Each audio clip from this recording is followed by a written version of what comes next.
بسم الله الرحمن الرحيم ياسين والقرآن الحكيم إنك لمن المرسلين على صراط مستقيم تنزيل العزيز الرحيم لتنذر قوما ما أنذر آباؤهم فهم غافلون لقد حق القول على أكثرهم فهم لا يؤمنون إنا جعلنا في أعناقهم أغلالا فهي إلى الأذقان فهم مقمحون وجعلنا من بين أيديهم سدا ومن خلفهم سدا فأغشيناهم فهم لا يبصرون وسواء عليهم أأنذرتهم أم لم تنذرهم لا يؤمنون إنما تنذر من اتبع الذكر وخشي الرحمن بالغيب فبشره بمغفرة وأجر كريم إنا نحن نحيي الموتى ونكتب ما قدموا وآثارهم وكل شيء أحصيناه في إمام مبين واضرب لهم مثلا أصحاب القرية إذ جاءها المرسلون إذ أرسلنا إليهم 2 فكذبوهما فعززنا بثالث فقالوا إنا إليكم مرسلون قالوا ما أنتم إلا بشر مثلنا وما أنزل الرحمن من شيء إن أنتم إلا تكذبون قالوا ربنا يعلم إنا إليكم لمرسلون وما علينا إلا البلاغ المبين قالوا إنا تطيرنا بكم لئن لم تنتهوا لنرجمنكم وليمسنكم منا عذاب أليم قالوا طائركم معكم أئن ذكرتم بل أنتم قوم مسرفون وجاء من أقصى المدينة رجل يسعى قال يا قوم اتبعوا المرسلين اتبعوا من لا يسألكم أجرا وهم مهتدون وما لي لا أعبد الذي فطرني وإليه ترجعون أأتخذ من دونه آلهة إن يردني الرحمن بضر لا تغني سيدنا ونبينا وشفيعنا وحبيبنا محمد صلى الله عليه وعلى آله وأصحابه وبارك وسلم উপস্থিত মুসলমান کرام এবং মৃত্যুপথের পথিক যাত্রীরা, আমাদের জীবনের একটি মাত্র আশা পুরো হবে সবারই, আর আমরা সেই দিকেই চলছি। সেই দিকটা কোথায়? কবরের দিকে। আমাদের হায়াত কেউই বাড়ে না, সবাই কমে। আমরা একজন বিশিষ্ট ওলির জানাজায় শরীক হতে পারছি, যার জন্য আমরা সবাইকে ধন্য মনে করছি।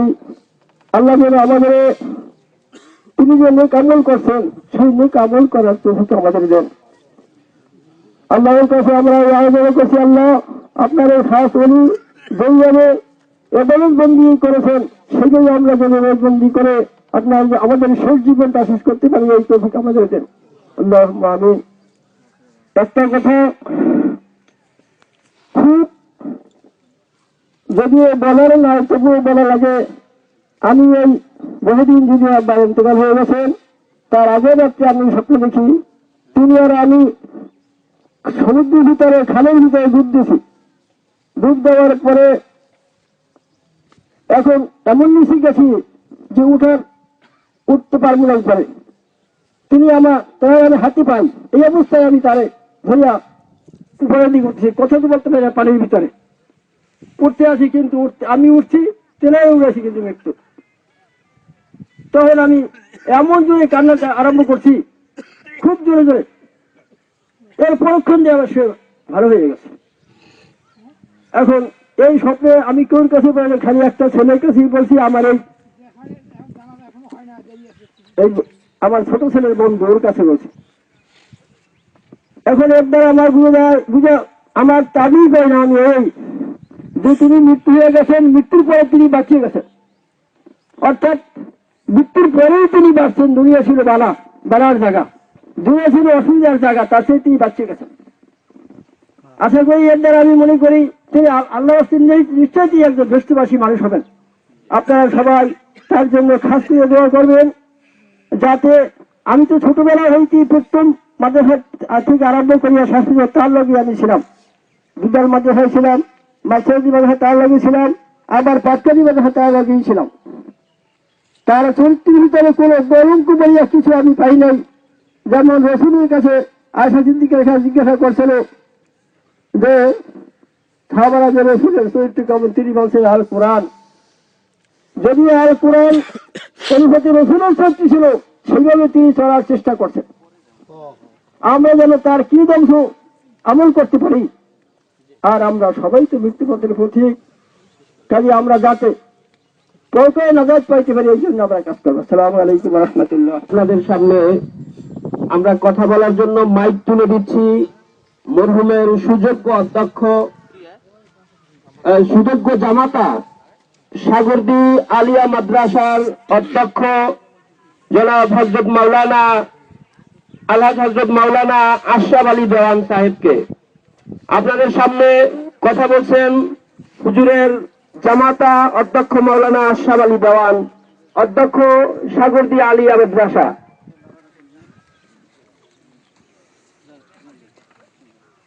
সম্মানিত উপস্থিতি, আসসালামু আলাইকুম ওয়া রাহমাতুল্লাহি ওয়া বারাকাতুহু।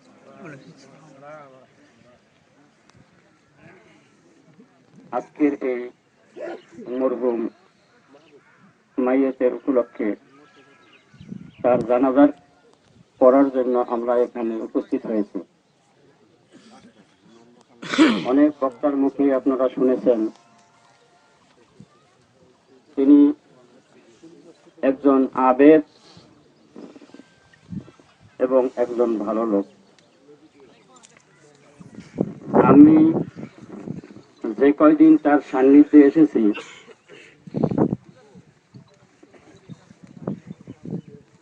তার কাছে আসলেই মনে হতো প্রাণটা জুড়িয়ে যেত, এবং আমার ওয়াইফে দেখছি মাসালার জন্য তার কাছে আসতে, যে কোনো মাসালা জিজ্ঞেস করতেন, সে কোরআন ও হাদিসের আলোকে সেই মাসালাগুলো বুঝিয়ে দিতেন। যেমন মানুষ কোন শব্দের অর্থ না জানলে, ডিকশনারি খুলে তার অর্থ জেনে নেয়, আমরা মনে করতাম তিনি আমাদের জন্য মাসালা মাসাইল বুঝিয়ে দেওয়ার জন্য সেই ডিকশনারি সমতুল্য। আমি যতদিন তার কাছে এসেছি, অবস্থান করেছি, রাত্রে অবস্থান করলে আমি দেখেছি আমার এই জীবনে একদিনও তার তাহাজ্জুদ নামাজ কামাই যায়নি। আশ্চর্য হয়ে যেতাম যে আমাদের জীবনে, আমাদের চলার পথে আমরা কত অন্যায় করি, কিন্তু সে কিভাবে এই তাহাজ্জুদ নামাজকে সে আয়ত্ত করে প্রত্যেক দিন এই নামাজ পড়ে। তার এত শীতের ভিতরে অন্য লোক ঘুমিয়ে থাকতো, কিন্তু সে উঠে দেখছি যে রাত্রে তাহাজ্জুদ নামাজ পড়তেছে। আমরা সকলেই সৌভাগ্যবান যে আজকে আমরা এখানে তার জানাজায় উপস্থিত হতে পেরেছি। আল্লাহ যেন তার আচার আচরণ তা পালন করার জন্য যেন আমাদেরকে তৌফিক দান করেন। আমি একটি কথা বলতে চেয়েছিলাম না,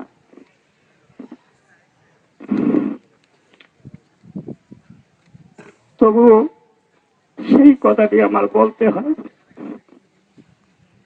আমি আজকে রাত্রে ফজরের নামাজ যখন 4টা বাজে আমি একবার সজাগ হয়েছি। আমার এক সম্বন্ধী আমার কাছে শোয়া ছিল, তারপরে আবার একটু শুয়ে পড়লাম। দেখতেছি যে ওই পাশের ঘরে ছিলাম আমরা, এই পাশে আব্বার কাছে আসার পরে সে নামাজ পড়তেছে, আমি তার সাথে নামাজে অংশগ্রহণ করছি। আমার শাশুড়ি, আমার ওয়াইফ আর আমার বড় সম্বন্ধী ছালে ভাই, তারা আমার কাছাকাছি। নামাজ পড়ার পরে সে আমাকে বলতেছে, বাবা একটু কাছে আসো, একটু কথা বল। তখন ওনরা বলতেছে যে আব্বা কি বলবে কি বলবে। আমি কাছে আগাইছি পর যাতে তারা কথাটা না শোনে, এই জন্য তার ডান হাত দিয়া আমাদের এরকম পাজাইয়া ধরছে। পাজাইয়া ধরিয়া সে আমার কানের কাছে আসিয়া বলতেছে, কথা বলতেছে। এখন ওরা বলে কি বলে কি বলে, কথা যেন তারা না শোনে, এই জন্য সে আমার কানের কাছে ফিসফিস করে কথা বলতেছে। সে কয়েকটা কবিতার লাইন উচ্চারণ করলো, কিন্তু এর মধ্যে আমি দেখলাম তার মুখের থেকে এত সুঘ্রাণ বাইর হয়েছে, আমার মনে হয় আমার জীবনের শেষ পর্যন্ত আমার কয়েকটার ভিতরে বিদ্ধ হয়ে থাকবে। আমি চাই আপনারা আমাকে দোয়া করবেন, তার এই সুঘ্রাণ যেন আমার আজীবন আমার পেটের ভিতরে থাকে। আল্লাহ যেন আমার তার সেই জিনিস পালন করে আমাকে তৌফিক দান করে। প্রিয় ভাইয়েরা, আপনাদের কাছে আমার এই আবেদন, আর কোনো আবেদন নাই। আপনারা আমাকে দোয়া, আমি কথা বলতে চেয়েছিলাম না, তবু আপনাদের কাছে বলি আপনাদের থেকে একটু দোয়া নেওয়ার জন্য। আপনাদের সমাজ ব্যবস্থা সেই দীক্ষাকে প্রসারিত করবেন এবং ওনার জান্নাতবাসী কামনা করে আমি আমার বক্তব্য শেষ করছি। আসসালামু আলাইকুম। অনেক আলেম ওলামা এখানে উপস্থিত হয়েছেন, যাদেরকে আমরা সময় দিতে পারিনি। দূর থেকে ছুটে এসেছেন গুলবাগ মাদ্রাসার অধ্যক্ষ মাওলানা মোশাররফ হোসেন, তাদেরকে সময় না দিতে পারলেও তাদের চলে আসার জন্য আমরা তাদের প্রতি কৃতজ্ঞতা জ্ঞাপন করছি মমিনের পরিবারের পক্ষ থেকে। আমাদের মাঝে চলে এসছেন, আপনারা কেউ লাইন ভাঙবেন না, কেউ লাইন ভাঙবেন না, লাইনে দাঁড়িয়ে থাকবেন, হুজুরের কথা শুনবেন, তার সাথে দেখা করার চেষ্টা করবেন না। সম্মানিত ভাইয়েরা, আমাদের মাঝে চরমনাই হযরত পীর সাহেব কেবলা চলে এসছেন, তিনি আজকের জানাজা জামাতে ইমামতি করবেন। তিনি আপনাদেরকে সালাম জানিয়েছেন, আপনারা ধৈর্য ধারণ করে অপেক্ষা করেন। আপনাদের সামনে এখন সংক্ষিপ্ত একটু কথা বলছেন হুজুরের ছোট জামাতা, চরমনাই দরবারের প্রখ্যাত আলেম হযরত মাওলানা সৈয়দ নাসির উদ্দিন আহমেদ কাউসার। হুজুরের ছোট জামাতা জনাব হযরত মাওলানা নাসিরউদ্দিন আহমেদ কাউসার আপনাদের সামনে কথা বলছেন। আসসালামু আলাইকুম ওয়া রাহমাতুল্লাহি ওয়া বারাকাতুহু। কুল্লু নাফসিন যায়িকাতুল মাউত, প্রত্যেক প্রাণী মৃত্যু যন্ত্রণা ভোগ করিবে। কবি বলেছেন, এই ধরাতে তুমি এসেছিলে যবে, তুমি শুধু কেটেছিলে হেসেছিল সবে। যেমন জীবন তুমি করো হে যখন, মরণে হাসিবে তুমি কাঁদিবে ভুবন। আল্লামা ইয়াকুব জিলানী রহমতুল্লাহি আলাইহি মরহুম মাগফুর, তার সান্নিধ্যে সংস্পর্শে দীর্ঘ 32 বছর ছিলাম। আমি সারা জীবনে তার মধ্যে কোনো ভুল আমি লক্ষ্য করি নাই। তিনি, আমি মনে করি, ফেরেশতার চাইতে ভালো মানুষ ছিলেন। এত ভালো মানুষ হয় না। আপনারা তার রুহের মাগফিরাতের জন্য দোয়া করবেন। জানাজা হলো দোয়া, জানাজা হলো দোয়া, দোয়ার নামাজ।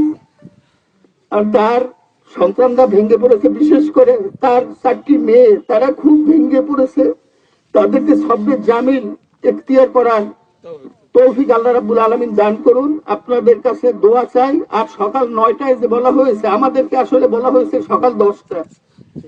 আমরা সকাল 10টায় আমরা জানতে পেরেছি, আপনাদেরকে আমরা কষ্ট দেই নাই। তারপরও যদি আপনারা, যেহেতু 9টা বাজে এখানে হাজির হয়েছে, আপনারা যদি কেউ কষ্ট পেয়ে থাকেন, আল্লাহর রাস্তায় মাফ করে দেবেন, আপনাকে বরদোয়া করবেন না।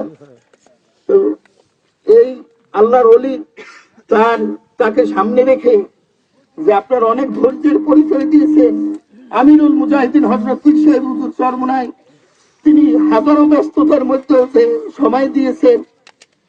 তার আপন তালই এবং চরমনের পীর সাহেব হুজুর, তিনি আমার পরম স্নেহের হৃদয়ের অতি আপন ভাতিজা পীর সাহেব হুজুর রহমতুল্লাহি আলাইহি ভাই। আমি আপনাদের সকলের দোয়া চাই। এখন পীর সাহেব হুজুর কিছু কথা বলবেন। মরহুম মাগফুর আল্লামা ইয়াকুব জিলানী রহমতুল্লাহি আলাইহিকে জান্নাতুল ফেরদৌসের মেহমান হিসেবে কবুল ও মঞ্জুর করুন। সবাই বলি আমিন। যে আপনাদের সামনে কথা বলছেন চরমনাই হযরত পীর সাহেব কিবলা। আলহামদুলিল্লাহ, সবচেয়ে বড় মনের শান্তির ব্যাপার হলো, আমরা সবাই যার সাথে আলোচনা করছি সকলেই একমত যে আমার তালুক খুব আল্লাহ ভালো ছিল। এইটি সবচেয়ে বড় প্রশান্তি দিলে, এর চেয়ে বড় প্রশান্তি দিলে আর থাকার কথা না। সেই হিসেবে কথা বেশি আমি লম্বা চৌড়া আর বলবো না। এর থেকে আমাদের সবাই শিক্ষা গ্রহণ করতে হবে যে আমরা যখন দুনিয়া থেকে বিদায় নেব, মানুষ যেন বলতে পারে লোকটা ভালো ছিল। আল্লাহ রাব্বুল আলামিন আমার তালুক কবর বেহেশতের বাগান বানায়। আর আমাদেরকে আল্লাহ রাব্বুল আলামিন আমাদেরকে যেন আল্লাহ রাব্বুল আলামিন এরকম ভালো মানুষ হইয়া, আল্লাহর খাস বান্দা হইয়া কবরে যেতে পারি তৌফিক দান। মরহুমের পরিবারের পক্ষ থেকে তার বড় ছেলে সান লাইফ ইন্স্যুরেন্সের ম্যানেজিং ডিরেক্টর জনাব সালেহ ইকবাল আপনাদের সামনে দু একটি কথা বলবেন। শোকার্ত হৃদয় নিয়ে আপনাদের সামনে দু একটি কথা বলছেন মরহুমের বড় ছেলে সান লাইফ ইন্স্যুরেন্সের ম্যানেজিং ডিরেক্টর জনাব সালেহ ইকবাল। ইন্না লিল্লাহি ওয়া ইন্না ইলাইহি রাজিউন।